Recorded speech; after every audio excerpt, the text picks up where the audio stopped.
Welcome to another edition of Octagons, Circles, and Squares, an NBC Sports podcast covering all the action in the cage, the mat, and the ring. I'm your host, Stephen D'Agostino, and this week it's all about UFC 300, a huge milestone pay-per-view that's coming up this Saturday, top to bottom with tons of good fights. One of those fights include former bantamweight superstar Aljamain Sterling making his debut at 145. He stops by the show to talk about his scrap with Calvin Kattar, as well as give some of his picks for the rest of the card.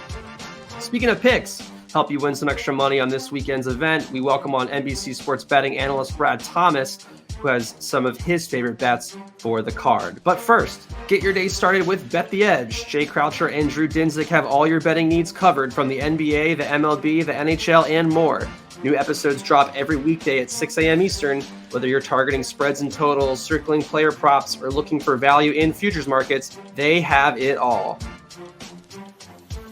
Joined now by 135-pound legend, now 145-pound major title threat, Aljamain Sterling. Thanks for joining the podcast, man. You're a huge fight fan. Yeah, you're a student of the game. So with that said, how much does this weekend mean to you being on such a huge milestone card? And what's the gravity feel like being a part of history here? It's a fun experience, to be a part of a card this big. I've been able to main event two fight cards now, which has been cool during my title run. But this also feels extremely massive because now I'm not the headliner. I'm taking part on the Jamahal and Alice Pereira show, and Wei Lee and Xiao Nan. So the magnitude of this card, the BMF title, there's so many big names on this card, the who's of the divisions.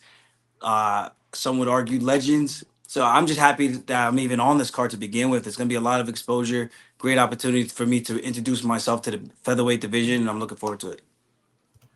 We'll talk a little bit more about the card later, but obviously got to focus on you. And as you mentioned, your first fight at 145. This close to fight day, where are you at physically versus when you were cutting for 35? And for anyone that's cut weight, the mental side of it is so huge too. Mentally, where are you at right now at this point in the weight cut at 45?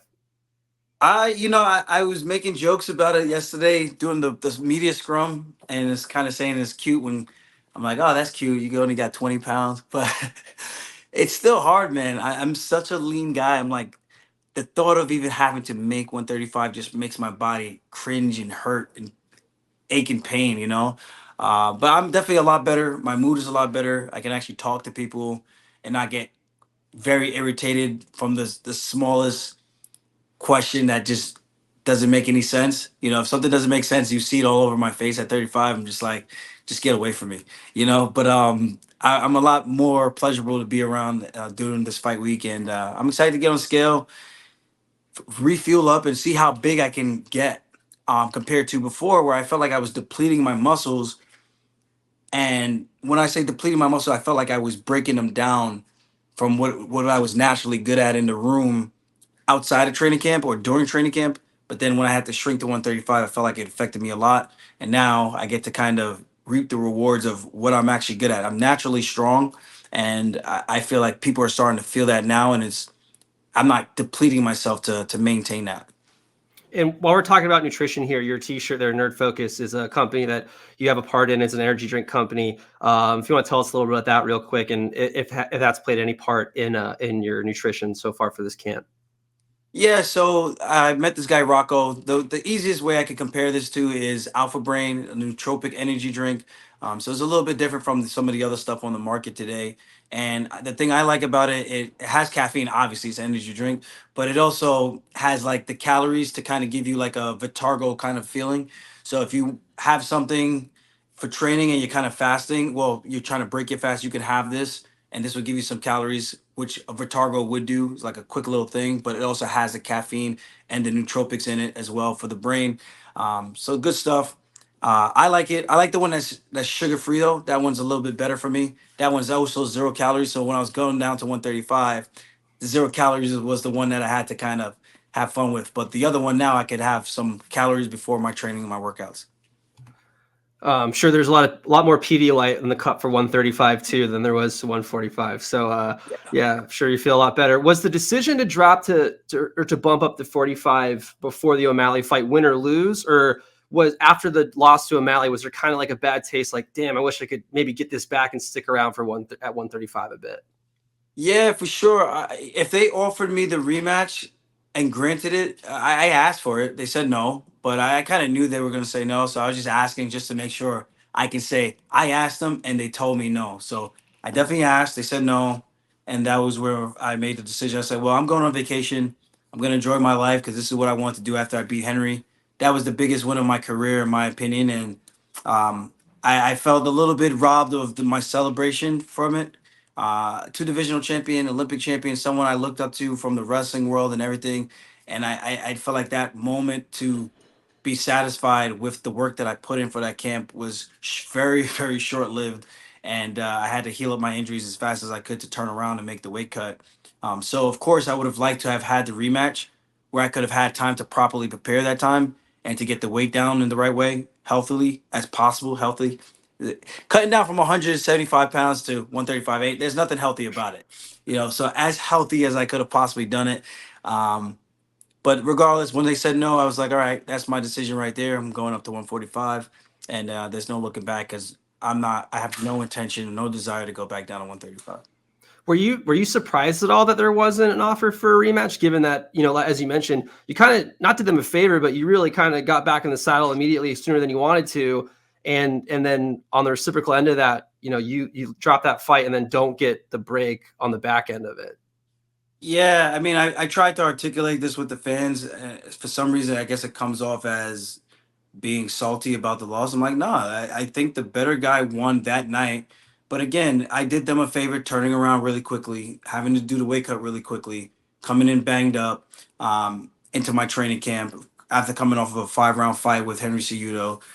So the deck was stacked against me, but I tried to do the impossible and defy all odds and rolling the dice that hopefully if I were to lose, and I even asked, I said, if I lose, do I get the automatic rematch? And they were like, no, we think you're gonna kill him, whatever, whatever. And it's the game. It's the game, and I understand the business side of it. You want the more marketable guy to be in the driver's seat, and he wins. Why would you try to give him a tough fight right out of the gate when you could give him an easy fight with the guy who's not even ranked in the top five? So when you look at all these things as an unbiased fan, you can understand the dynamics of it. Like again, the better guy won. I made the silly mistake of saying yes when I said no from the beginning, and then of course throwing a mistimed cross and staying there and frozen and just mentally just wasn't dialed in. So it would have been nice to have got the rematch to kind of really see the better version of myself versus the best version of O'Malley. But it is what it is. He's still a good fighter, all in all. And now I get to try it at 145 and see what I can do here.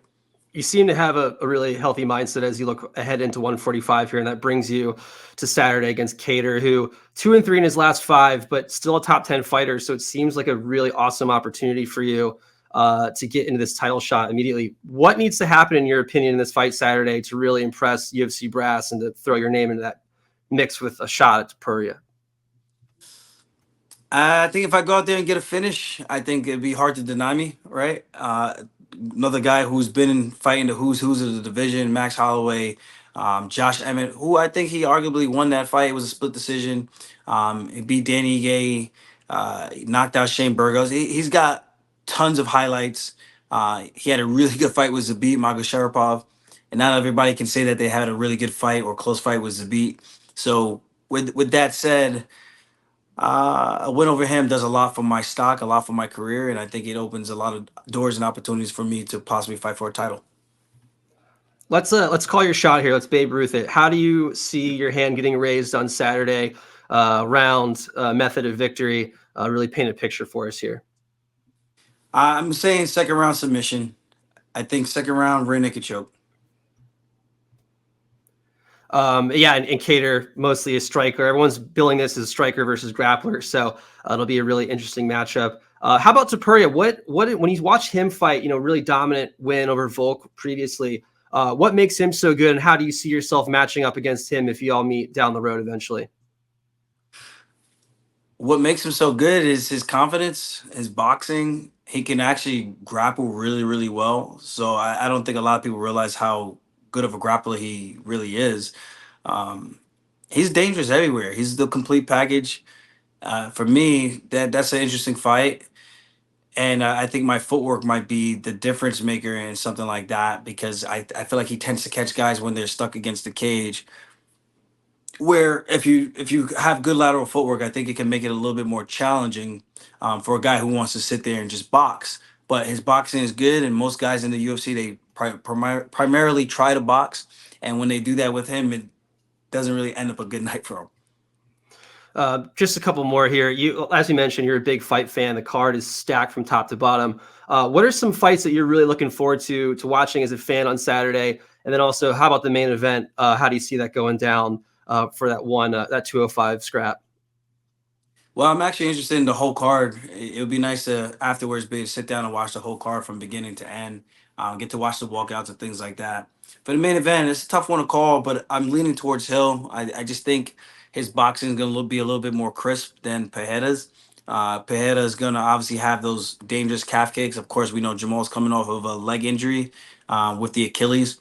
So that's the only concern. So if Jamal's got that address, I think he should be relatively fine, not to eat too many of those calf kicks early, um, and just go from there.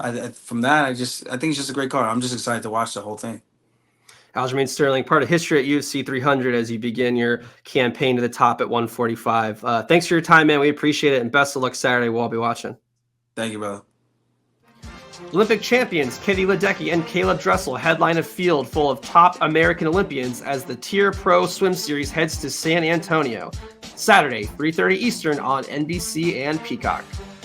UFC 300 on the horizon, and we can't talk fight betting without bringing on our very own Brad Thomas. Brad, thanks for joining us once again. It's a huge card. So let's start at the top here with the main event: Pereira versus Jamahal Hill. Where are you leaning on this big light heavyweight scrap? Yeah, see, this is one of those fights, Stephen, where I haven't actually made a bet, but I think when I'm a couple adult waters in, I'm gonna bet on Pereira, right? Like you have to. We talked about this we talked to us when we were off, where there's no real pathway to victory for Jamahal Hill unless he knocks him out, especially with Jamahal Hill coming off of the injury and then the long layoff. I was listening to Izzy's interview about this fight, and he referenced something that I didn't even think I computed really, that Pereira is just going to attack the legs of Jamahal Hill. What better way to test their stability than just kick the living crap out of him? He's going to, if he wants to, he can outpoint him, and this goes the distance. It's a really dangerous situation for Jamahal Hill. And then just even talking about the fighters or the danger that Pereira's had in front of him, he's knocked off some really big names and some dangerous fighters like Strickland, like Izzy, the list goes on. And then Jamahal Hill, ring rust is a real thing. And I think that it's very likely he steps in the octagon a little rusty, and it might take him a little bit to kind of get his sea legs back underneath him. And it'd be terrible for him to try to get his sea legs underneath him, and he's just getting kicked the living crap out of his legs. Yeah, you mentioned those dangerous leg kicks. We've seen Pereira utilize them before, even going back to his last fight against Yuri.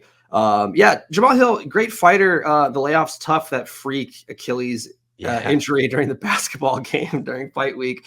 But yeah, I mean, it seems like 205 has been in a weird kind of purgatory since John Jones left. There was a vacuum of talent there, and Glover Teixeira, future Hall of Famer, but at his age, probably not championship caliber. So I don't think getting knocked off by Hill really means much. This is definitely a much tougher test for him. And I don't know how else you bet it other than taking Pereira. Maybe there's some value in going into like some of the round props, trying to pick that lucky knockout round for Pereira. Do you think the fight goes the distance at all, or do you think it's a KO finish? Man, I think it's going to go the distance. I actually think it's going to be dangerously boring, right? Like, I think that Pereira knows that he's not going to leave himself vulnerable to get knocked out because of the knocked out power from Hill. And he's just going to win like pros win. You know the saying, to be the champ, you got to beat the champ. It's just one of those things where you're just going to go out there, clean, smooth fight. The only way I think it doesn't go the distance is if it's just really beautiful, like maybe something that just kind of stifles Jamahal Hill and then not really like knockout power, but he just kind of, TKOs him there. Yeah, I'm glad you said that because I was leaning towards that too. I think this has the potential to be a really boring main event. This just really feels like Pereira, outpointing his way for 5 rounds. I think the knockout's there if those leg kicks really start piling up, though. So you never know. But this does feel like it goes the distance. So I might lay some money on that. How about the rest of the card, Brad? It's a real deep card, top to bottom, not just on the main card, but from the prelims and the ESPN Plus fights too. Any other fights at UFC 300 that you're gonna put some action on? Yeah, I'm going to go ahead and bet this Bo Nickel versus Cody Brundage fight. And before anybody gets all up in arms, I'm not laying minus 2,000. But if you were to tell me that minus 2,000 was a bet you took and you have the finances to do so, I wouldn't be mad at you. I'm actually going to take Nickel to win by submission here. I think we talk about this pretty much every time we do one of these videos where Dana White just kind of cherry picks these fights for his upcoming superstars. And we have another example of a guy who this is the first, like maybe the second real fight where Brundage has fought a guy who has just elite grappling and wrestling ability. In the other fight, he got subbed. I think it was an arm triangle in that fight. Bo Nickel 5-0 in the UFC. And what's important to note about that is 3 of those victories came by submission, 1 by knockout. And I want to make sure I'm accurate in saying that. Yeah, 3 by submission, 1 by knockout. In that 1 by knockout, he probably could have subbed him, but the match only lasted 38 seconds. It wasn't like a pick your poison. It was he had no other choice. He landed a great punch and then finished him. It's funny when we talk about Bo Nickel because he hasn't had a fight that lasted longer than 2 minutes and 50 seconds. But everyone knows, and if you don't know, the man is just a great decorated wrestler, a 4-time national finalist, winning the national championship 3 of those times. He's got amazing jiu-jitsu. And, it's funny when you look at a guy like Nickel and you only go on stats, right? Like you don't know nothing about this guy and you only go on stats. You're like, his takedown accuracy is not that great, but the dude is averaging 11 takedowns per 15 minutes. Why that stat's important is because his matches don't go that far. That just means he's in there quick, angle pick, fast. Just like the wrestling pedigree that he has, he brings it to the octagon. And I think a guy like a scrapper, like a Brundage, might be in over his head. He's definitely in over his head. And I think he gets subbed in this one. You don't have to remind me about that last KO win for Bo Nickel because I had him in every parlay I had on that card was included a Bo Nickel submission win. And of course, it's the one damn fight that he chooses to knock the guy out. So I'm ready to get hurt again. I'm probably going to do the same thing for 300. I'm going to have a lot of shares of Bo Nickel by submission. Brundage, you mentioned the one submission loss, I think 3 or 4 fights ago by arm triangle, which that does seem to be one of Bo's favorite submissions. So arm triangle Darce, I think he'll be on the head heavy and often, but you never know. We might get another surprising TKO finish. If he gets knocked out, I'd probably be pretty upset because when I was looking at the pricing, and I forgive me, I don't know if the pricing's changed. I locked this in about 3 or 4 days ago. When I was looking at the pricing, my eyes were like deceiving me, right? Like I couldn't believe, the price changed a little bit. I got minus 110. The price has moved to minus 145, but still, like, this guy is minus 2,000 to win. He's going against a guy who I just don't think Brundage is going to get knocked out right away, which means there's going to be a couple attempts at submissions. So you're going to, if you want to weigh the odds of what's more likely, the submission's got to be more likely because he can have more opportunities to sub him than he will to knock him out. Yeah, and you mentioned just that kind of vicious, nonstop wrestler attitude that he has. The stats might not back it up as far as takedown accuracy or whatever, but if you know wrestling and you're watching this guy fight, he's in on the legs, he's in on shots. He doesn't mind missing a few times because he's just going to go right back in. So, it's going to the ground at some point, whether that's by getting clocked, getting taken down. This will end up on the mat where we all like Bo Nickel by a lot. So, any closing thoughts here, Brad, before this big card Saturday? Yeah, this is a great card. I will just suggest to everyone, there's a lot of toss-up fights on here.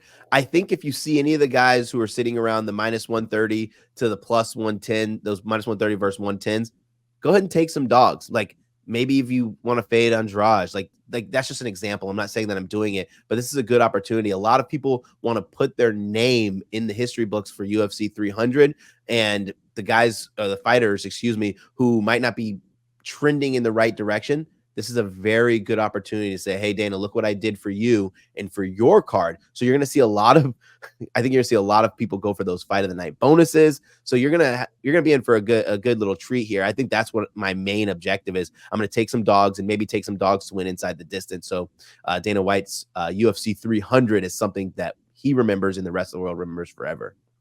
Yeah, great point, Brad. A lot of the pressers yesterday, guys, just talking about the gravity of being on that UFC 300 card. So a little added pressure, and we know with a little added pressure comes a little more surprising results sometimes. So very, very good call there. Well, thank you, Brad. That will do it for this edition of Octagon Circles and Squares. Thank you, as always. Please enjoy the fights this weekend. Like and subscribe to this channel and stick around down the road for more of the latest combat sports news and action. Thanks again. We'll catch up with you later.